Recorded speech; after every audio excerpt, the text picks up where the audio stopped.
दोस्तों एक बार फिर स्वागत करता हूँ हमारे YouTube channel SHI tech support में। दोस्तों आज की वीडियो में मैं एक्सेल के 12 ऐसे शॉर्टकट की बताने वाला हूँ जो आपके लिए बहुत ही ज़्यादा यूज़फुल हैं। तो शॉर्टकट की को आप एक तरह नोट डाउन कर लीजिए और मैं चलिए स्टार्ट करता हूँ वीडियो को। तो सबसे पहले जो शॉर्टकट की Ctrl+Shift+L। दोस्तों ये शॉर्टकट की का यूज़ हम लोग करते हैं किसी भी चीज़ पे फ़िल्टर अप्लाई करने के लिए। मान के चलिए स्टूडेंट में परसेंटेज और रैंक है, मुझे इस पर फ़िल्टर अप्लाई करना है तो शॉर्टकट की Ctrl+L दबाएंगे तो इस पर फ़िल्टर अप्लाई हो जाएगा और वही दोबारा शॉर्टकट के दबाएंगे तो फ़िल्टर आपका हट जाएगा Ctrl+Shift+L से। ठीक है दोस्तों, अब नेक्स्ट शॉर्टकट की तरफ बढ़ते हैं Ctrl+D। ये शॉर्टकट का यूज़ हम लोग किस लिए करते हैं, किसी भी चार्ट को कॉपी करने के लिए। मान के चलिए आपने कोई एक्सेल डेटा शीट चार्ट बनाया हुआ है, उस चार्ट का डुप्लीकेट करना होगा तो उसके लिए जो शॉर्टकट की है वो है Ctrl+D। जी हाँ दोस्तों, आप उस पर चार्ट पर क्लिक करेंगे और Ctrl+D आप जैसे प्रेस करते हैं तो उस चार्ट का डुप्लीकेट बन के सामने आ जाता है। ठीक है दोस्तों जैसे मैंने ये शेप बनाया हुआ है और जैसे इस शेप को मुझे डुप्लीकेट करना है, रेक्टेंगल शेप को मैं क्लिक करूंगा उस पर और मैं Ctrl+D बटन दबाऊंगा तो देखिए ये भी डुप्लीकेट हो जाएगा। ठीक है दोस्तों, तो इस तरीके से नेक्स्ट शॉर्टकट की बढ़ते हैं Ctrl+Tilde बटन। ये इसके बटन के नीचे होता है। इसका काम क्या होता है दोस्तों, जैसे कि मैंने एक एक्सेल शीट 4 पे मैंने कुछ डेटा बनाया हुआ है और मैं जानना चाहता हूँ कि इसमें कौन कौन सा फॉर्मूला अप्लाई किया गया है। तो उसके लिए आप Ctrl+Tilde बटन जैसे ही आप प्रेस करते हैं तो जो भी फॉर्मूला अप्लाई किए गए रहेंगे वो फॉर्मूला आपके सामने शो करेगा। तो Ctrl+Tilde से शो भी करेगा और फिर वही बटन यदि दोबारा दबाते हैं तो आपका हाइड भी हो जाता है फॉर्मूला। ठीक है दोस्तों अब हम बढ़ते हैं नेक्स्ट शॉर्टकट की तरफ Ctrl+Alt+V। दोस्तों जैसा कि आप देख रहे हैं कि मैंने सभी फार्मूला पे मतलब सभी वैल्यू पे फार्मूला अप्लाई किया हुआ है और मैं चाहता हूँ कि इन सभी वैल्यू पे से फार्मूला हट जाए, मतलब फार्मूला रिमूव हो जाए। तो उसके लिए आपको ये शॉर्टकट का यूज़ करना पड़ेगा। सबसे पहले आपको सिलेक्शन करना है, फिर Ctrl+C कर लेना है। Ctrl+C करने के बाद आपको Ctrl+Alt+V दबाना है तो ये पेस्ट स्पेशल का डायलॉग बॉक्स ओपन हो जाएगा। उसके बाद डाउन एरो से आपको डाउन साइड आना है, फार्मूला एंड वैल्यू पे क्लिक करना है। वैल्यू पे क्लिक करने के बाद आपको ओके कर देना है। तो अब आप देखेंगे कि हर एक सेल पे जिस पे फार्मूला अप्लाई किया गया था उस पे से फार्मूला हट चुका है, यानी फार्मूला रिमूव हो चुका है। वापस यदि आप Ctrl+Tilde दबाते हैं तो देखेंगे फार्मूला उस पर शो नहीं कर रहा है जो कि पहले शो करता था। है ना दोस्तों, अच्छी चीज़ है। दोस्तों नेक्स्ट शॉर्टकट की जो है वो है Ctrl+Shift$। ठीक है दोस्तों, उसके लिए नेक्स्ट शीट पे आते हैं। जैसे मैंने ये कुछ डेटा बनाया हुआ है और हम इसके सेल वैल्यू को करेंसी में कन्वर्ट करना चाहते हैं तो उसके लिए आपको सबसे पहले सेलेक्ट करना पड़ेगा। उसके बाद आप कीबोर्ड से Ctrl+Shift और $साइन का बटन दबाएंगे तो ये आपका करेंसी में कन्वर्ट हो जाएगा दोस्तों। तो अब हम बढ़ते हैं अपने नेक्स्ट शॉर्टकट की तरफ। तो नेक्स्ट शॉर्टकट की जो हमारा है वो है Ctrl+Shift+%। आपने ये सिलेक्शन किया हुआ है और मैं चाहता हूँ कि हर एक सेल में परसेंटेज का साइन आना चाहिए वैल्यू के साथ। तो आप कीबोर्ड से Ctrl+Shift+% टाइप कर देंगे। उसके बाद आप जो भी वैल्यू इसमें लिखते हैं, ठीक है, जैसे मैं कोई भी वैल्यू अगर लिखना चाहूँगा तो वो परसेंटेज में आएगा। देखिए मैं अगर 3 देख रहा हूँ तो अपने आप ये परसेंटेज में कन्वर्ट हो जा रहा है। ठीक है, तो अगला जो शॉर्टकट की है वो है F4। जी हाँ दोस्तों, F4 का यूज़ हम लोग क्या करते हैं कि मान के चलिए मुझे इस 7th रो पे मुझे एक रो इंसर्ट करना है तो मैं 7th पे क्लिक करूँगा और राइट क्लिक करूँगा।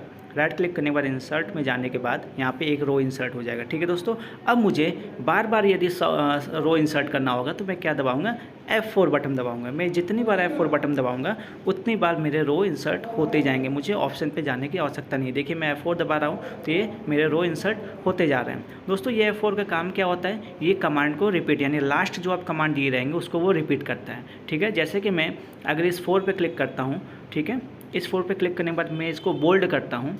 अब मुझे जिन जिन वैल्यू को बोल्ड करना होगा तो मैं उस वैल्यू पे क्लिक करके बस F4 दबाऊंगा तो वो ऑटोमेटिक बोल्ड होते जाएंगे, मुझे ऑप्शन की ज़रूरत नहीं पड़ेगी दोस्तों। ठीक है, और एग्जांपल समझते हैं, इसके एक और एग्जांपल से समझते हैं। मान लीजिए मैंने कोई सेल डेटा ओपन किया हुआ है और मुझे किसी भी सेल को सेलेक्ट करके कलर करना होगा तो मैं क्लिक करूँगा और यहाँ से कलर कर दूँगा। ठीक है, और इसी कलर को मुझे दूसरे सेल पे अप्लाई करना होगा तो मैं क्या करूँगा, फिर से उस पर जाने की ज़रूरत नहीं है, मुझे नॉर्मली क्लिक कर देना है। और मैंने बताया ना शॉर्टकट की F4 आपको दबाना है। F4 दबाएंगे तुरंत वो कलर रिपीट हो जाएगा। ठीक है दोस्तों, नेक्स्ट शॉर्टकट की तरफ बढ़ते हैं तो वो है Alt+F1 यूज़। दोस्तों किस लिए करते हैं, इसके लिए मैंने कोई डेटा ओपन किया हुआ है, इस डेटा को मैं चाहता हूँ चार्ट के रूप में शो कराना है तो मैं सबसे पहले सिलेक्शन कर लूँगा। उसके बाद Alt+F1 दबाऊँगा तो वो जो डेटा है मेरा वो चार्ट के रूप में शो करेगा। ठीक है दोस्तों, अब बढ़ते हैं नेक्स्ट शॉर्टकट की तरफ जो है control plus inter. Next shortcut की कंट्रोल एंटर जो है ये क्या करता है, इसके लिए नेक्स्ट शीट पे आते हैं। मान लीजिए मैंने कुछ सेल को सिलेक्शन कर लिया और हम चाहते हैं इन सभी सेल में ए आ जाए, ठीक है, रिपीटेड। तो आपको नॉर्मली वहाँ पे ए प्रेस कर देना है, उसके बाद आपको कंट्रोल प्लस एंटर प्रेस कर देना है। तो आप देखेंगे हर जगह जितना सिलेक्शन करेंगे उतने में ए आ जाएगा। ठीक है दोस्तों, एग्जाम्पल समझते हैं। मान लीजिए मैंने मल्टीपल सेल को सिलेक्ट कर लिया, कंट्रोल के साथ कंट्रोल दबा के मल्टीपल सेल को सिलेक्ट कर लिया और हम चाहते हैं जितना मैंने सेल सेलेक्ट किया हो उसमें ओके लिखा हुआ आ जाना चाहिए। तो आपको क्या कर देना है, ओके लिख के आपको नॉर्मली कंट्रोल एंटर प्रेस कर देना है, तो हर जगह ओके शो करेगा। ठीक है दोस्तों, एक और एग्जाम्पल समझते हैं। मान लीजिए कि मैंने ये डेटा बनाया हुआ है और इस डेटा में जहाँ जहाँ ब्लैंक है वहाँ मुझे NA टाइप करना है। तो अगर मैं एक एक करके करूँगा तो बहुत ही ज़्यादा समय लगेगा और रियल में बहुत ही ज़्यादा डेटा हो सकता है। तो इसके लिए आपको क्या करना पड़ेगा, सिंपली आपको जितने भी डेटा हैं सबको आपको सेलेक्ट कर लेना है। ठीक है, सिलेक्शन करने के बाद आपको कंट्रोल प्लस G दबाना है और यहाँ पे स्पेशल पे जाना है। स्पेशल में जाने के बाद आपको नॉर्मली ब्लैंक सेल को सेलेक्ट कर लेना है, फिर ओके कर देना है। ठीक है दोस्तों, तो अब आप देख रहे हैं ये सारा ब्लैंक सेल हो गया है। अब मुझे क्या टाइप करना है, NA टाइप करना है यहाँ पे T पे। ठीक है, जैसे ही मैं NA टाइप करता हूँ और control plus enter button press करता हूँ तो जहाँ जहाँ ब्लैंक सेल है वहाँ NA अपने आप आ गया है ना दोस्तों। तो अब बढ़ते हैं अपने अगले शॉर्टकट की तरफ। अगला जो शॉर्टकट की है वो Alt प्लस = है।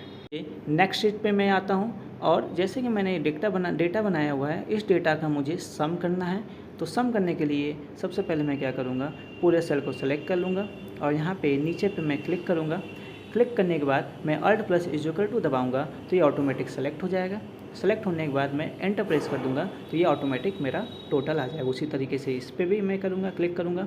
फिर उसके बाद आपको क्या करना है, Alt प्लस = प्रेस करना है और एंटर दबा देना है, तो इसका टोटल आपके सामने शो हो रहा है दोस्तों।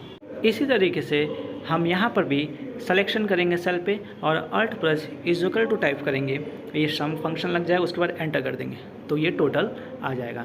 अब नेक्स्ट शॉर्टकट की तरफ बढ़ते हैं, control plus shift plus arrow. दोस्तों मुझे नेक्स्ट शीट पे हमें आना पड़ेगा। तो मैंने कुछ डेटा बनाया हुआ है और आप देख रहे हैं कि मैं इस डेटा के सबसे टॉप साइड पे हूँ।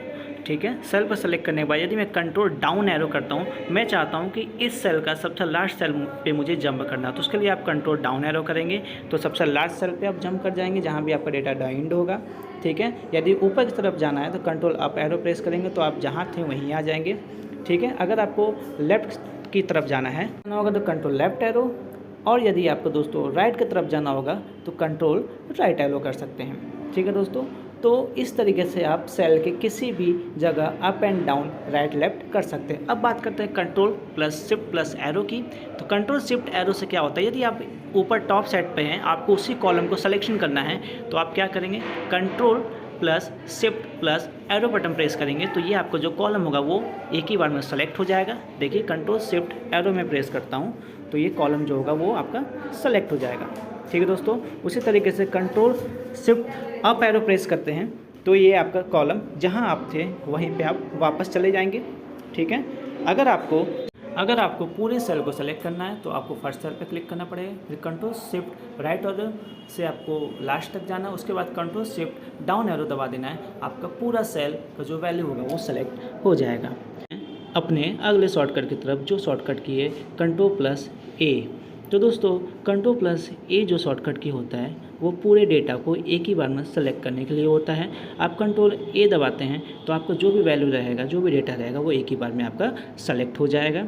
ठीक है दोस्तों यदि वीडियो अच्छा लगे तो चैनल को लाइक एंड सब्सक्राइब ज़रूर करिएगा और शेयर करना मत भूलिएगा। तो थैंक यू फॉर वॉचिंग।